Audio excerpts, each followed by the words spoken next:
छत्रपती शिवाजी महाराजांचा ह्या भारत देशामध्ये विद्यार्थ्यांच्या नीट परीक्षेचा पेपर फुटतो।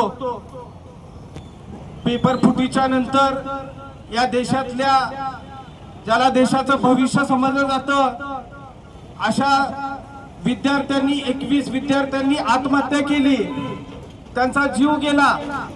आणि त्यानंतर या देशातले एक महान शास्त्रज्ञ सोनम वांगचुकजी यांनी या केंद्रातल्या शिक्षण मंत्र्याचा राजीनामा व्हावा यासाठी दिल्लीच्या जंतर मंतरवरती आंदोलन पुकारलं। ते उपोषणाला बसले।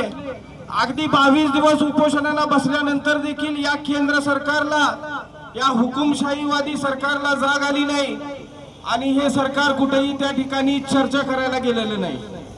हे आंदोलन मोडीत काढण्यासाठी सोनम वांगचुक यांना या सरकारनं पोलिसांच्या करवी ताब्यात घेतलं।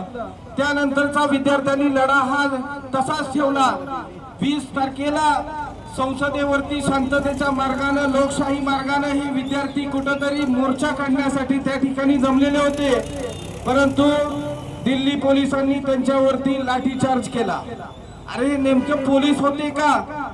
त्यांच्या नेमप्लेट नव्हत्या, वर्दी अंगावरती नव्हती आणि तरी देखील त्या पोलीस विना वर्दीतल्या पोलिसांनी त्या विद्यार्थ्यांच्या वरती अमानुषपणाने लाठीचार्ज केला।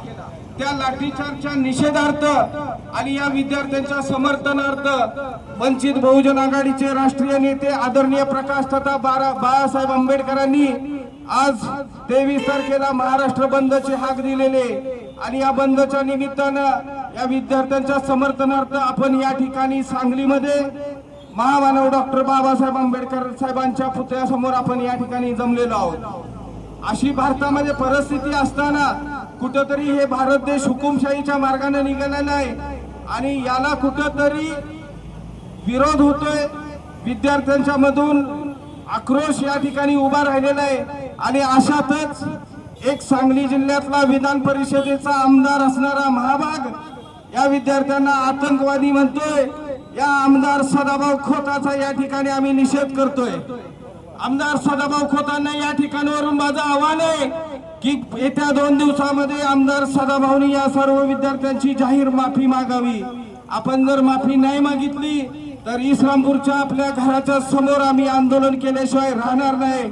अरे सदाभाऊ, आपल्याला त्या वळव्याचा आणि शिराळ्याचा शांततेचा पॅटर्न माहित असेल, टप्प्यात आल्यानंतर झालेला कार्यक्रम माहित असेल।